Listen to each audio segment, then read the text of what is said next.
दुनिया के सबसे अमीर लोगों की लिस्ट में दूसरे नंबर पर आने वाले एलन मस्क को आज पूरी दुनिया जानती है। वो इतने पावरफुल हैं ये सबको पता है, लेकिन क्यों है ये बहुत कम ही लोग जानते हैं। आज मैं आपको एलन मस्क के बारे में कुछ ऐसी बातें बताऊंगा जिसे शायद आप जानते होंगे, तो जुड़े रहिए वीडियो के लास्ट। दुनिया बदलने की बात तो सभी करते हैं, पर कुछ गिने चुने लोग ही दुनिया बदल पाते हैं, और उन्हीं में एक है एलन मस्क। एक बेहद कामयाब इंजीनियर, उद्यमी और इन्वेंटर।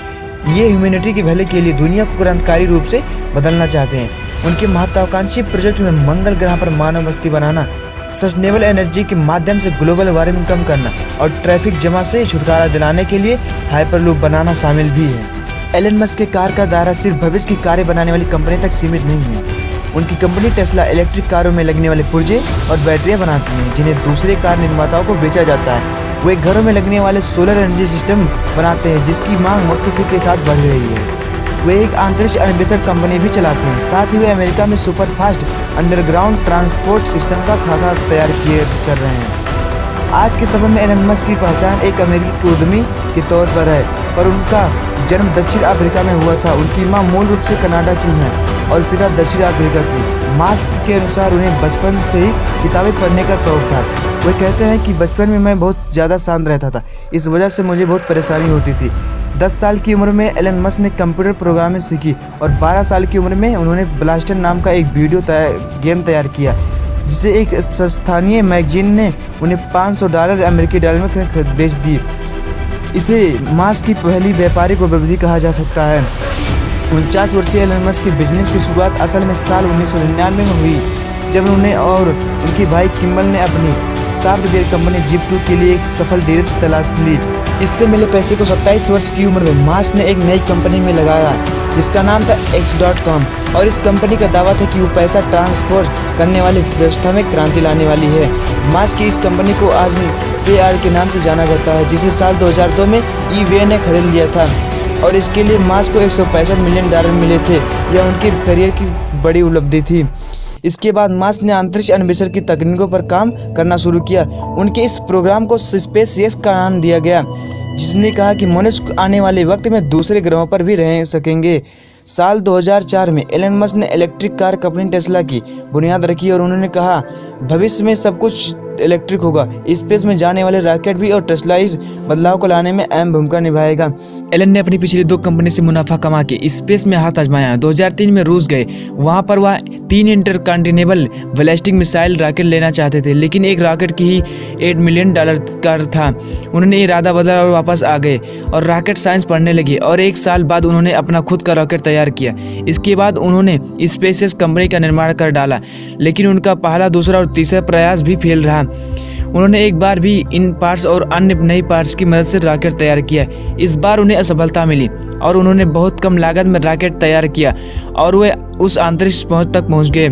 आज एलन मस्क की स्पेसएक्स कंपनी की बनाए रॉकेट नासा भी उपयोग करती है, और उन्होंने बहुत कम लागत में रॉकेट तैयार किया और उसे अंतरिक्ष तक पहुँचाया। आज एलन मस्क की स्पेसएक्स कंपनी बनाए रॉकेट नासा भी उपयोग करती है, और बहुत ही कम लागत में यानी विनिर्माण की मदद से रॉकेट तैयार किया जाता है। टेस्ला इलेक्ट्रिक वाहन बनाने वाली कंपनी है। इसका नाम एलन मस्क के नाम से के साथ आता है। 2004 में जब एलन मस्क इस कंपनी में आए तो उसे यह इलेक्ट्रिक कार बनाती थी, लेकिन उन पर कास्ट बहुत ज़्यादा आती थी, इसलिए कारें मार्केट में बिकती नहीं थी। एलन के बाद इस कंपनी ने उन्होंने बहुत ही सस्ती दरों में इलेक्ट्रिक कार का निर्माण करवाया और मार्केट में बहुत तेज़ी से यह कारें बिकने लगी, जिससे टेस्ला आज इतनी बड़ी कंपनी पूरे विश्व में बन गई है। और अब तक AI की मदद से ड्राइवर रहने की कारें भी टेस्ला बन चुकी हैं। 2006 में एलन ने अपने चचेरे भाई की कंपनी सोलर सिटी में निवेश किया और कुछ ही कम समय में यह अमेरिका की दूसरी बड़ी सोलर कंपनी बन गई। 2013 में इस कंपनी को एलन मस्क ने टेस्ला में विलय किया, और आज सोलर सिटी और टेस्ला मिलकर नई टेक्नोलॉजी के साथ बहुत अच्छी गाड़ियाँ बना रही हैं। अभी एलन मस्क ने अभी तक उनकी अन्य कंपनी के बारे में भी जानेंगे तो वर्जिन हाइपरलूप एक अमेरिकी परिवहन टेक्नोलॉजी कंपनी है, जो वैक्यूम ट्रेन के एक संस्करण हाइपरलूप नाम उच्च गति प्रौद्योगिकी अवधारणा के व्यावसायिक कार्य का काम करती है। कंपनी को 11 जून 2014 को स्थापित किया गया था और 12 अक्टूबर 2017 को इसका निर्माण और पुनर्गठन किया गया था। Open AI artificial intelligence research lab है। स्थापना 11 दिसंबर 2015 में हुई थी, जिसमें फ़ायदेमंद कॉरपोरेशन ओपनआई एलपी और इसकी मूल कंपनियां ओपनआई है। OpenAI non profit artificial intelligence research organisation है, जिसकी स्थापना एलन मस्क और सैम अल्टमैन ने की थी। एलन मस्क एक ऐसा इंसान जो एक बार किसी काम को सोच लेता है तो उसे सच करके ही दम लेता था। वह इस इंसान को कुछ सोचने की देरी होती थी। इधर इंसान ने सोचा नहीं कि उधर उस काम को सच कर दिखाने की पूरी जी जान लगा देता था, क्योंकि इस इंसान के मन में एक ही बात रह बैठी है, वो है कि असंभव कुछ भी नहीं है। एलन मस्क दुनिया भर के भविष्य को लेकर सोचते रहते थे। बचपन से ही 10 साल की उम्र में वो इतनी किताबें पढ़ लिए थे कि जितनी एक ग्रेजुएट लेवल तक एक ही इंसान नहीं पढ़ पाया। सदियों में ऐसे एक्स्ट्रा ऑर्डिनरी तथा सकारात्मक विचार वाले इंसान 3 ही 4 पैदा होते हैं। फोर्ब्स के अनुसार एलन मस्क 21 सबसे प्रभावशाली व्यक्तियों में से एक है। एक बात वो हमेशा कहते रहते हैं कि प्रॉब्लम सबसे बड़ी परेशानी नहीं, बल्कि उस प्रॉब्लम का सलूशन ढूंढना सबसे बड़ी परेशानी है। अपनी इसी सकारात्मक सोच और बुलंद हौसले के चलते तथा असफलता से बिना डरे इस इंसान ने स्पेसेस नाम की एक स्पेस एजेंसी बना दी। जो काम नासा नहीं कर पाया वो काम इस इंसान ने खूब सारी किताबें पढ़कर तथा इंटरनेट से तमाम जानकारी इकट्ठा करके की। रॉकेट बनाने की दुनिया में इन्होंने क्रांति हिला दी। स्पेसएक्स ने 2006 में अपना पहला रॉकेट लॉन्च किया। लॉन्च के 41 सेकंड बाद ही वो रॉकेट ब्लास्ट हो गया। इसके बाद फिर खूब सारा इन्वेस्ट करके दूसरा रॉकेट बनाया और लॉन्च किया। इस बार भी रॉकेट अंतरिक्ष तक तो गया, लेकिन ऑर्बिट तक नहीं पहुंच पाया। इसके बाद फिर से तीसरा रॉकेट तैयार किया गया और लॉन्च किया। यह रॉकेट तो स्पेस में पहुंच जाते ही ऑफ रूट हो गया। एक तो रॉकेट लगातार फेलियर, ऊपर से इतने रॉकेट को बनाने तथा लॉन्च करने में तथा पैसा खर्च हो चुके थे। स्पेस कंपनी अब दिवालिया होने की कगार पर पहुंच गया था। इधर पैसे की शॉर्टेज के चलते टेस्ला कंपनी में लगातार फंडिंग नहीं हो पा रही थी, जिसके चलते अपने अगले इलेक्ट्रिक व्हीकल पर काम कर रही टेस्ला कंपनी भी ठप हो गई और सारा काम रुक गया। इतनी सारी टेंशन के बाद अगर कोई नॉर्मल इंसान होता तो कब का हार मान गया होता और कहीं कुछ कर बैठता, लेकिन यह इंसान न जाने किस मिट्टी का बना था। इस इंसान ने अब भी हार नहीं मानी। हाँ, निराश बहुत हुआ, लेकिन इतना कुछ भी खो देने के बाद अब भी हौसले बुलंद थे। इस बार एलोन ने सोचा कि अब एक आखिरी दावा जो होकर देखा जाएगा। अब यह तो सफल होकर एक नया इतिहास बनाऊंगा या फिर कंगाल होकर मेहनत करके पेट पालूंगा।